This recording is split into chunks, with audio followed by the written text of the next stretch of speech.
Assalamualaikum warahmatullahi wabarakatuh. Perkenalkan, nama saya Yuli Nurul Hidayati, jurusan Ekonomi Pembangunan, angkatan 2019 Universitas Sriwijaya. Di sini saya akan menjelaskan jawaban dari buku Hamdi nomor 5, 6, 7, dan 8, halaman 102, guna memenuhi tugas Ekonomi Internasional 1. Yang pertama, apa sih yang dimaksud dengan merkantilisme? Merkantilisme adalah praktik dan teori ekonomi yang dominan di Eropa abad ke-16 sampai ke abad 18 yang dipromosikan lewat peraturan ekonomi pemerintah suatu negara untuk tujuan menambah kekuasaan negara dengan mengorbankan kekuasaan nasional saingannya. Ini adalah mitra dari politik ekonomi absolutisme atau monarki absolut. Selanjutnya, ide pokok merkantilisme. Yang pertama, suatu negara atau raja akan kaya atau makmur dan kuat apabila ekspor lebih besar daripada impor. Yang kedua, surplus yang diperoleh dari ekspor-impor atau ekspor neto yang positif tersebut diselesaikan dengan pemasukan logam mulia, terutama emas dan perak dari luar negeri. Dengan demikian, semakin besar ekspor neto, maka akan semakin besar logam mulia yang dimiliki atau diperoleh dari luar negeri. Dan yang ketiga, pada waktu itu, logam mulia, emas maupun perak digunakan sebagai alat pembayaran uang, sehingga negara atau raja yang memiliki logam mulia yang banyak akan kaya atau makmur dan kuat. Yang keempat, logam mulia yang banyak tersebut digunakan oleh raja untuk membiayai armada perang guna memperluas perdagangan luar negeri dan penyebaran agama. Dan yang terakhir, penggunaan kekuatan armada perang untuk memperluas perdagangan luar negeri ini diikuti dengan kolonisasi di Amerika Latin, Afrika, dan Asia, terutama dari abad 16 sampai dengan abad 18. Kebijakan merkantilisme. Untuk menjalankan ide pokok tersebut, maka merkantilisme menjalankan kebijakan perdagangan atau trade policy. Yang pertama, mendorong ekspor sebesar-besarnya kecuali logam mulia. Yang kedua, melarang atau membatasi impor dengan kuat kecuali logam mulia. Kritik David Hume terhadap merkantilisme. Ide atau pikiran dari merkantilisme mengatakan bahwa negara atau raja akan kaya atau makmur bila ekspor lebih dari impor, sehingga logam mulia yang dimiliki akan semakin banyak. Dengan kata lain, kekayaan atau kemakmuran suatu negara atau raja identik dengan jumlah logam mulia yang dimilikinya. Logam mulia pada waktu itu digunakan sebagai alat pembayaran atau uang, sehingga bila logam mulia banyak, maka ini berarti money supply atau jumlah uang beredar banyak. Bila money supply atau jumlah uang beredar naik, sedangkan produksi tetap atau tidak berubah, tentu akan terjadi inflasi atau kenaikan harga. Kenaikan harga di dalam negeri tentu akan menaikkan harga barang-barang ekspor atau PX, sehingga kuantitas ekspor QX akan menurun. Nah, naiknya jumlah uang beredar atau money supply yang diikuti dengan pengikutan inflasi di dalam negeri tentu akan menyebabkan harga barang impor atau PM menjadi lebih rendah, sehingga kuantitas impor atau QM akan meningkat. Perkembangan yang demikian ini tentu akan menyebabkan ekspor X menjadi lebih kecil daripada impor, sehingga akhirnya logam mulia akan menurun atau berkurang. Dengan berkurangnya logam mulia yang dimiliki, maka berarti negara atau raja menjadi miskin karena logam mulia identik dengan kekayaan atau kemakmuran. Menurut David Hume, mekanisme otomatis atau price page flow mekanisme merupakan perubahan dari negara atau raja yang makmur atau kaya menjadi negara atau raja yang miskin. Kritik Adam Smith terhadap merkantilisme.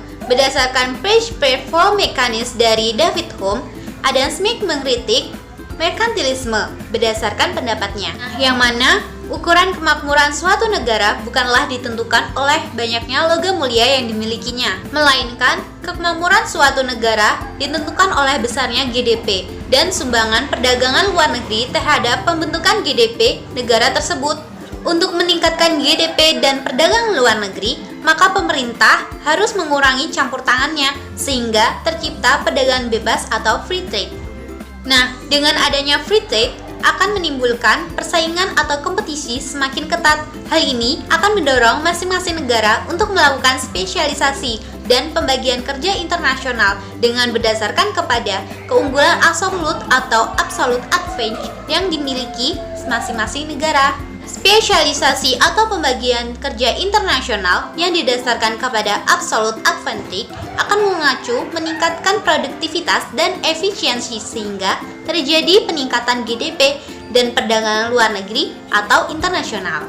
Dengan demikian, peningkatan GDP dan perdagangan internasional identik dengan peningkatan kemakmuran suatu negara. Ulannya, teori klasik menurut Adam Smith, suatu negara akan memperoleh manfaat dari perdagangan internasional dan meningkatkan kemakmurannya bila terdapat free trade atau perdagangan bebas dan melakukan spesialisasi berdasarkan keunggulan absolut yang dimiliki. Teori keunggulan komparatif atau comparative advantage dari David Ricardo dapat dibedakan menjadi labor productivity dan labor efficiency. Perbedaan pertama yaitu labor productivity, yang mana suatu negara akan memperoleh manfaat dari perdagangan internasional jika melakukan spesialisasi produksi dan mengekspor barang di mana negara tersebut dapat berproduksi relatif lebih produktif serta mengimpor barang di mana negara tersebut berproduksi relatif kurang atau tidak produktif.